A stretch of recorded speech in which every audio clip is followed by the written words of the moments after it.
आम्ही रोज बांधावर खुरपा लोक संगत म्हणून मै ओळख पुणे माय हार देते आणि पाठिंबा दिला का कोणाला नाही कोण येत आहे कोण जात आहे माझ्या मतात हे नाही मत मग भाजपचा येतोय एखाद्या वेळेस मग तर शिवसेनेचा येतोय राष्ट्रवादीचा येतोय काँग्रेसचा बी येतोय महाविकास आघाडीचा येतोय मी रस्त्यानं चालत असताना येणार हा पाहुणा आहे मग तो कोणी असतो मी पण पाहुणाच आणि ते पण पाहुणेच ते 70 आले म्हणजे पाठिंबा दिला असं होत नाही आणि होणार बी नाही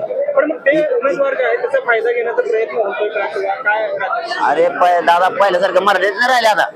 आता फायदे घेऊनच देत नाहीत मी घेऊन द्या ना मराठी गाव घेऊन द्यायचे मीच घेऊन देत नाही संबंधच नाही कोणाचाच आम्हाला हे बघा तुम्हाला स्पष्ट सांगतो मग ते विशेष कट 65 वर्षात त्यांनी सुद्धा काही नाही दिलं आम्हाला आणि ह्या 15 वर्षाची ताजच वापर आणलं आमचं आता त्यांनी होतं ते 16% घातलं पहिलं त्यामुळे दोघं आमच्यासाठी सारखेच दोघं पण म्हणजे दोघांनी आमचं वाटोळ केलं पण आता पर्याय नाहीये आम्ही दिल्याला त्यामुळे समाज बरोबर ठरवेल कोणाला पाडायचं कोणाला निवडून आलं राज्यामध्ये पंतप्रधानांचे दौरे वाढत चालले आहेत त्यांच्याकडे कसं बघता नेमके आज सोलापुरामध्ये पंतप्रधानांची सभा झाली पण सभेमध्ये मराठा विषय निघाला कोणत्या पद्धतीने मराठा नेता म्हणून विकास त्यांचे दौरे पडत मी का दौरे टाकणार नाही त्यांचे पण हे खरं आहे मोदी साहेबाला इतक्या सभा महाराष्ट्रात घेण्यात कधी गरज नाही पडली दुसरी गोष्ट ते त्यांचं चिन्ह सोडून माझ्या थोडं तोंडातलं आलं त्यामुळे त्रास होतो बोलायला त्यांचं चिन्ह सोडून ते दुसऱ्याच्या चिन्हाच्या प्रचाराला माया ऐकवत नाही त्यांच्यावर पहिल्यांदा अशी वेळ आली की त्यांचं चिन्ह सोडून त्याला दुसऱ्या चिन्हाची प्रचाराची जायची वेळ आली याचबरोबर मोदी साहेबाला आणखीन एक यांच्यामुळे भोगायची वेळ आली म्हणजे महाराष्ट्रातल्या त्यांच्या नेत्यामुळे मोदी साहेबांवर एवढी बेतली बाकीच्या राज्यात काही राज्यात 88 उमेदवार तरी एकाच टप्प्यात निवडणूक महाराष्ट्रात 5 टप्प्यात टाकली आणि 5 टप्प्यात त्यांना मोदी साहेबालाच आणायचे एवढे हाल मोदी साहेबाचे फक्त स्थानिकच्या भाजपच्या लोकांमुळे झाले मी म्हणलो होतो मराठ्याला खेळू नका खेळू नका तीच चूक त्यांचे स्थानिक नेते करते आत्ताही माझ्या गोरगरीब मराठ्यांवरती जे लेकरं आरक्षण मागतात जे कष्टकरी माझे मायबाप आहेत त्यांना वाटतं माझं लेकरू कलेक्टर व्हावं डॉक्टर व्हावं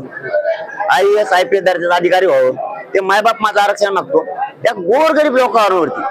जे शेतात कामाचं त्यांच्यावर गुन्हे दाखल केले काही नसताना MPD सारखे गुन्हे महिलांवरती गुन्हे सामान्य माझ्या गोरगरीब मराठ्यावर गुन्हे आरक्षण असून दिलं नाही ही भोगायची वेळ फक्त स्थानिक नेत्यांमुळे मोदी साहेबांवरती आली प्रवास आरक्षण आंदोलन आता बेळगाव पर्यंत जाते राज्यपुरचं मराठी असलं तुमचं नेतृत्व आता कुठे चाललं नेमकं आणि काय सांगणार तुम्ही आता गोवा दिल्ली राजस्थान सुरत म्हणजे गुजरात सुद्धा आहे पुढच्या महिन्यात देश त्यांचा थोडा आहे माझ्या जनतेच आहे मोदीजींनी आज सभेत असं म्हणाले की OBC आरक्षण असेल SC ST आरक्षण असेल हे सगळे आरक्षण काढून अल्पसंख्याकांना देण्याचं काँग्रेसचं घाट आहे आपण आरक्षणाचा अभ्यास करताय असं वाटतंय कुठेतरी की काँग्रेस अशी भूमिका घेते की सगळ्यांचं आरक्षण काढून फक्त अल्पसंख्याकांना देते की मोदी फक्त वेगळं राजकारण करताय नाही आता ते काँग्रेसवर बोलले असल्यामुळे मी काय बोलणार नाही कारण मी काय काँग्रेसचा प्रवक्ता नाही पण आमचा मात्र काडी लावली ती दोघांनी आमची चांगली काडी लावली आणि मोदी साहेबांवरती वेळ फक्त स्थानिक यांच्यामुळे आली यांच्या तितका मराठा द्वेष भरलेला आहे इथल्या काही भाजपच्या नेत्या महाराष्ट्रातल्या त्या मराठा द्वेषामुळे मोदी साहेबांवर अशी बेतली की मोदी साहेबाला महाराष्ट्रात पडता येणार इथंच मराठा जिंकलेला मी खरं सांगतोय मराठ्यांची एकजूट इथंच जिंकली कारण आता एकीची भीती निर्माण झाली फक्त मताची भीती वाटली पाहिजे मराठ्यांना माझी एवढी विनंती असं पाडा पाडणाऱ्याला 5 पिढ्या उभा राहायला पाहिजे जे अण्णासाहेब पाटील काँग्रेसचे आमदार होते त्यांनी आत्महत्या केली तरीही पुढच्या 20-22 वर्षामध्ये आरक्षण देऊ शकले नाही असा आरोप जो आहे तो पाड्याच्या उमेदवार केलेला आहे काय वाटतंय मग हे बघा बलिदान तर आमच्या आरक्षणासाठी गेले इथपर्यंत ठीक आहे पुढचं राजकीय मला माहित नाही परंतु आमच्या समाजासाठी बलिदान गेले हे सत्य आणि सगळे बलिदान 350-400 पोरांचे पण झाले हे मी वाया जाऊ देणार नाही माझं फक्त आपल्या माध्यमातून एवढंच मोदी साहेबाला सांगते तुमचे जे भाजपाचे करते काही नेते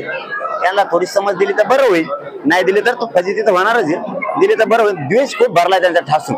मराठ्यांविषयी आणि 12 बलुतेदारांविषयी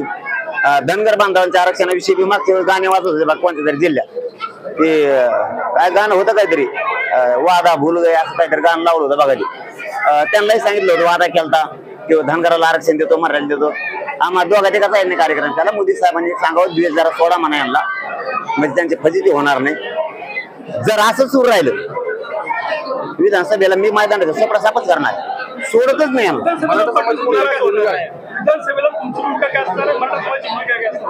माझा राजकारण मार्ग नाही मला राजकारण करायचं नाही पण सगळ्या स्वरीचा अंमलबजावणी आणि मराठा आणि कुणबी एकच कायदा जर पारित आता आचारसंहिता संपल्यावर नाही केला 6 जूनच्या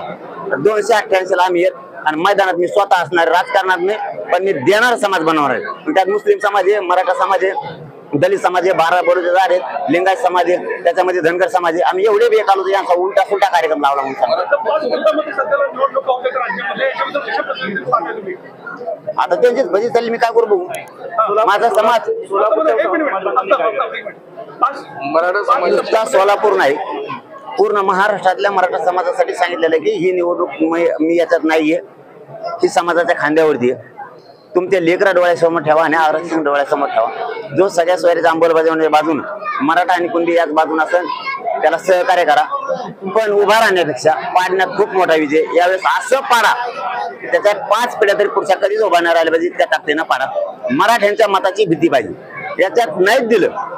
मी कधीच म्हणलो नाही याला मदत करा त्याला करा पंचायत पक्षाला करा अपक्ष सुद्धा आम्ही दिला नाही आमचा पाठिंबा पण कोणाला नाही पण जर दिलं नाही तर मात्र विधानसभेला आम्ही मैदान आहे मराठा समाजाचे काही कार्यकर्ते भाजपमध्ये आहेत काही काँग्रेसमध्ये आहेत त्यांना काय सांगाल तिथं कीड लागली ना आम्हाला गोरगरिबाचं आमचं कल्याण त्यांच्यामुळे नाही कीड लागलेली जी आहे ना हिला दुतो आम्ही उघड्या पडायला लागले आता ही लोकसभा आमच्यासाठी अशी मानली आम्हाला नेमके चेहरे दिसले कोण कोणाचा नेमका जातीचा आहे का पक्षाचा आहे या 1.5 महिन्यात कुंकड पळालाय जातीच्या बैठकाला पळाला का जातीचे काम करायला पळाला का नेत्याच्या पॉम्पलेट घेऊन पळत झाला किंवा जातीला बाप मानतो का आणखी नेत्यालाच बाप मानतोय हे उघडे पडले हे आमच्यासाठी विधानसभेला चांगलं झालेलं आहे आम्ही समाजाच्या बाजूने समाजाला चांगला संदेश गेलेला आहे समाजाला कळतं कोणाला पाडायचं कोणाला निवडण्याचं